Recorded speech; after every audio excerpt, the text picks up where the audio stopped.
The rain hammered against the window of my cramped Seattle apartment like it was trying to drown out the ache in my chest. But nothing could silence the whiskey burning down my throat. My phone slipped from my sweaty palm, and before I could stop myself, I scrolled to his name, Jordan, and hit call. The three words tumbling out in a slurred whisper, "I miss you." In that hazy moment, with the city lights blurring into neon regrets. I never imagined those syllables would shatter the walls I'd built around my heart, pulling us back into a storm we thought we'd escaped forever. I collapsed onto the worn leather couch, the kind we'd picked out together during that impulsive weekend in Portland, laughing about how it would hold up to our endless movie marathons. The line crackled with silence on the other end, and for a terrifying second, I thought he hung up. Then his voice, low, familiar, laced with that quiet surprise that always made my stomach flip, cut through the fog. "Alex? Jesus. It's 2 in the morning." I could picture him there in his studio loft downtown, surrounded by half-finished sketches and the faint scent of turpentine. His dark curls tousled from running a hand through them, those hazel eyes narrowing in confusion under the glow of his desk lamp. I know, I stammered, the words spilling out like they'd been bottled up for months. "I didn't mean to. God, Jordan, everything's falling apart here." It wasn't a lie. My days blurred into a monotonous grind at Lincoln High, grading papers on American history while the kids shot me pitying glances, sensing the ghost of a smile that hadn't reached my eyes since he left. The breakup had been clean, or so we told ourselves 6 months ago, after his family's ultimatum, the kind that came wrapped in Bible verses and disappointed sighs from his conservative parents in Spokane. Choose us or him, they'd said, and he'd chosen peace, or at least the illusion of it. I let him go because loving him meant wanting him whole, even if it carved me hollow. But tonight, with the bottle half empty and the rain a relentless drumbeat, the loneliness clawed its way out. "Tell me you're okay," he said softly, and damn if that didn't undo me. We talked, or rather, I rambled about the nothing and everything. The new coffee shop on Pike Street that served that oat milk latte he loved. The way the Space Needle looked ethereal in the fog. How I'd finally finished that novel I'd been pretending to write. He listened, his breaths steady, and when I finally trailed off, hoarse and spent, he murmured, "I miss you too, Alex. More than you know." The call ended with a promise to meet for coffee. Just to talk. No strings. But as I stared at the ceiling, the shadows dancing like forgotten promises, I felt the first crack in the armor, a dangerous spark that whispered this wasn't over. Morning came too soon, gray light filtering through the blinds like an unwelcome intruder. I dragged myself to the bathroom mirror, wincing at the reflection, bloodshot eyes, stubble shadowing my jaw, the faint lines of exhaustion etching deeper around my mouth. At 28, I looked every bit the high school teacher who'd traded dreams for stability, khakis pressed just so, a crisp white shirt tucked in, loafers polished for parent-teacher conferences. It was armor, this routine, shielding me from the world that still whispered judgments in quiet corners. Seattle was progressive on the surface. Rain-slicked streets buzzing with rainbow flags during Pride. But beneath it, the stares lingered. The assumptions stung. I come out in college, back in Boston, to cheers from friends and a shrug from my own folks, who loved me enough to try. But Jordan, his journey had been a battlefield, one I'd walked beside until the shrapnel hit too close. By noon, I was at the cafe on First Avenue, the one with the exposed brick walls and the barista who knew my order, black coffee, strong enough to wake the dead. My heart hammered as I scanned the door, every chime of the bell sending a jolt through me. And then there he was, Jordan, stepping in from a drizzle, shaking water from his hoodie like he used to. That easy grin, flickering uncertain before settling into something warmer, more real. He was 30 now, time softening the sharp edges of his face, adding a quiet depth to those eyes that had always seen right through me. Freelance graphic design suited him. All fluid lines and creative chaos. Today, he wore faded jeans hugging his lean frame, a soft gray tee beneath the hoodie, sneakers scuffed from city wanderings. He looked like home, and it terrified me. "Alex," he said, sliding into the seat across from me, his knee brushing mine under the table. Accident. Or maybe not. We ordered. The small talk of fragile bridge over the chasm between us, work deadlines for him. A student's breakthrough essay for me. But the air hummed with the unsaid, thickening until he reached across, his fingers grazing my wrist. "Last night. That wasn't just the whiskey, was it?" His voice was a thread, pulling me in. I shook my head, throat tight. "No. It's been building. Every day without you feels like half a life." The confession hung there, raw and exposed. And for a moment, the cafe faded, the clatter of cups, the murmur of strangers, leaving only us. Two men who'd loved fiercely and lost painfully. We walked after, the rain a gentle mist now, weaving through Pioneer Square's cobblestone alleys where history whispered in the bricks. He told me about his latest project, a mural for a local queer youth center. Vibrant strokes of color defying the gray. "It's about visibility," he said, his hand slipping into mine as if no time had passed. "About saying we're here, unapologetic." My pulse raced to the contact. Memories flooding back, stolen kisses in hidden parks. Nights tangled in sheets. His laughter echoing off my apartment walls. But doubt lingered, a shadow on my chest. "What about your family?" I asked softly, stopping under the awning of an old bookstore. His face clouded, the warmth dimming. "They're trying. Dad sent an email last week. Not forgiveness, but a start. It was more than before. A fragile olive branch. But I saw the weight in his shoulders, the fear that had driven him away. That evening, he came over, unplanned, inevitable. We cooked pasta in my tiny kitchen, bumping hips and sharing sips of wine. The domesticity a balm on old wounds. Laughter came easier, stories flowing like the sauce simmering on the stove. But as we ate on the couch, plates balanced on knees, the conversation turned deeper, the wine loosening tongues. "I thought letting you go was noble," I admitted, fork twirling forgotten noodles. "But it was cowardice. I was scared of the fight."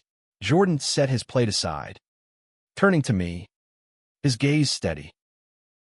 We both were. But love isn't a battlefield we surrender on.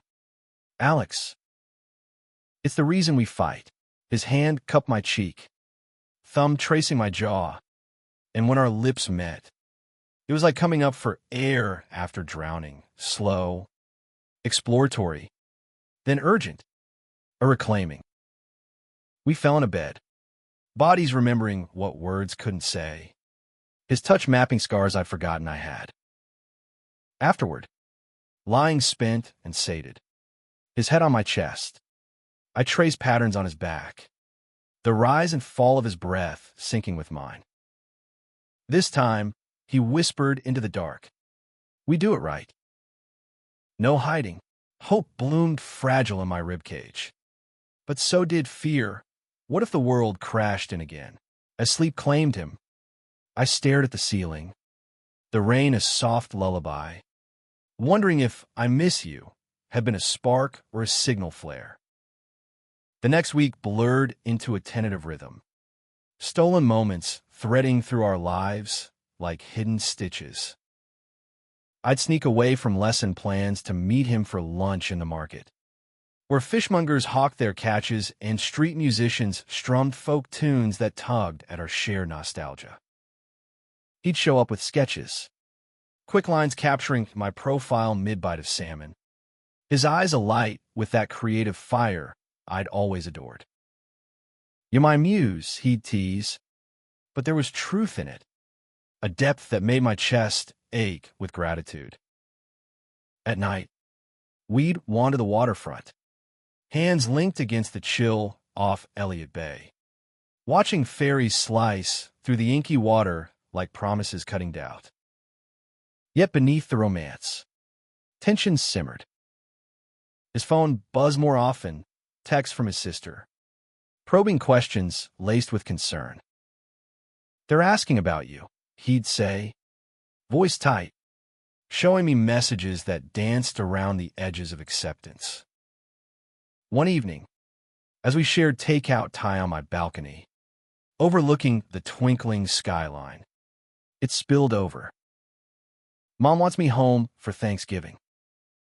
Alone, the word hung heavy, a gauntlet thrown. I set my fork down, heart twisting, and he looked away, toward the distant Olympics shrouded in mist. I told her I'm bringing someone. You. Pride swelled, mingled with terror, his family's table. Once a minefield, now a potential truce. My own world wasn't immune. At school, whispers had started, a colleague, well-meaning but oblivious, cornered me in the staff room. "Heard you're seeing someone." "Good for you." "Alex, after that rough patch." Rough patch. As if our love was a phase, a blemish to polish over. I nodded through gritted teeth, but inside, resolve hardened. Jordan was worth the stares, the judgments, the quiet revolutions we'd waged together. One crisp autumn afternoon, he dragged me to his studio, a sunlit loft in Capitol Hill alive with canvases and the hum of his Mac. "I want you to see this," he said, unveiling the mural mock-up, bold figures intertwined. Faces a mosaic of queer joy and defiance. Seattle's icons reimagined through a lens of unfiltered love. I traced the lines, emotion thickening my throat. "It's us," I whispered, spotting our silhouettes in the crowd, teacher and artist, hands clasped against a stormy sky. You pull me close, forehead to forehead. It's everyone like us. The ones who dare. That night, passion ignited anew, fiercer, as if painting our future in heated strokes. But dawn brought a call that shattered the idol, his father, voice gravelly over the line. "Jordan, we need to talk about this path you're on." The old wounds reopened, blood fresh. He hung up, face ashen, and I held him as tremors shook his frame. "I'm done running," he vowed, fists clenched. But doubt crept in, a whisper. Could we really rewrite the script? As leaves turned fiery under Seattle's reluctant sun, our bond deepened, roots seeking soil in shared vulnerabilities. We volunteered at the youth center, Jordan's mural taking shape on the wall, while I facilitated workshops on identity in history's margins, Stonewall's echoes, Harvey Milk's fire.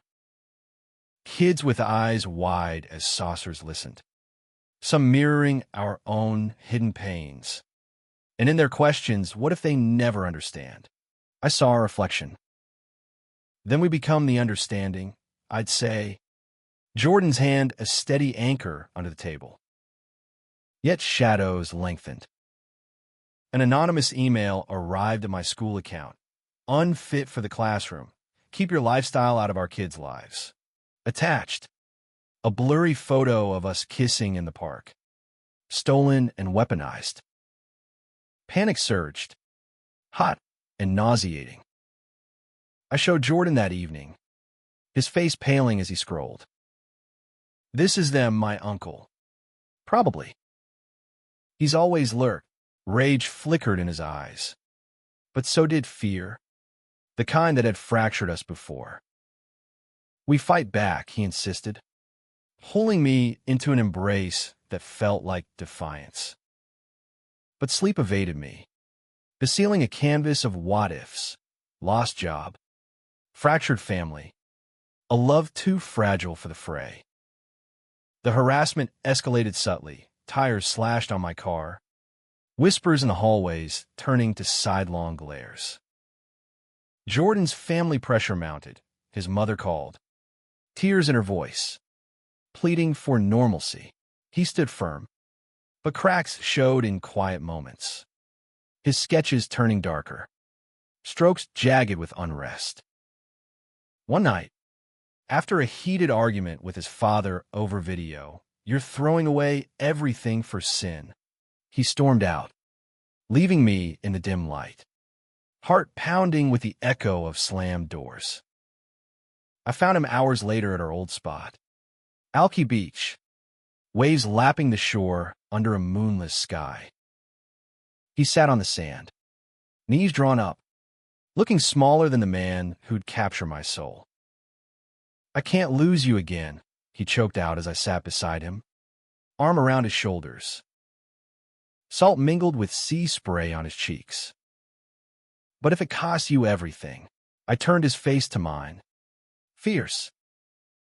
"You are everything. We'll weather this, together." Our kiss tasted of brine and resolve, a vow sealed in the night's hush. Days blurred into a siege. I met with the principal, head high, turning the photo into a testament. This is who I am, teacher, partner, human. Support poured in from unexpected quarters, colleagues signing petitions, parents voicing solidarity. Jordan confronted his family in a tear-streaked call, boundaries drawn like lines in sand. Love me as I am, or not at all. Silence followed, agonizing, but in it, space for growth. The climax crashed on a stormy Friday, thunder rumbling like Judgment Day. Jordan's uncle, emboldened by whispers, showed up at the youth center's opening gala, uninvited, face twisted in righteous fury, spewing venom at the crowd. "This perversion poisons our city," gasps rippled. But Jordan stepped forward, voice steady as steel. "Uncle, your hate isn't welcome here. But if you stay, listen, see the lives you're trying to dim." I flanked him, hand in his, our united front a shield. The man faltered, eyes darting to the mural's vibrant truth, then stormed out, the door slamming like a punctuation on old tyrannies. In the aftermath, cheers erupted, embraces from strangers knitting us into community. His father arrived unannounced the next day. Tentative, a bouquet of daisies, Jordan's favorite, in hand. "I was wrong," he admitted, voice cracking. "Seeing you fight, it showed me what family means." Forgiveness wasn't instant, but it was real, a bridge rebuilt plank by plank. As winter's chill softened in a spring's promise, we stood on my balcony, cherry blossoms drifting like confetti. Jordan's ring, simple silver, engraved with endless echoes, glinted on my finger, A question answered in a quiet ceremony at City Hall, surrounded by the tribe we'd forged. I drunk-dialed you, I murmured, nuzzling his neck. And it saved us. He laughed, soft and true. No, it woke us. In that moment, love wasn't just survival, it was revolution. A testament to hearts brave enough to beat against the tide.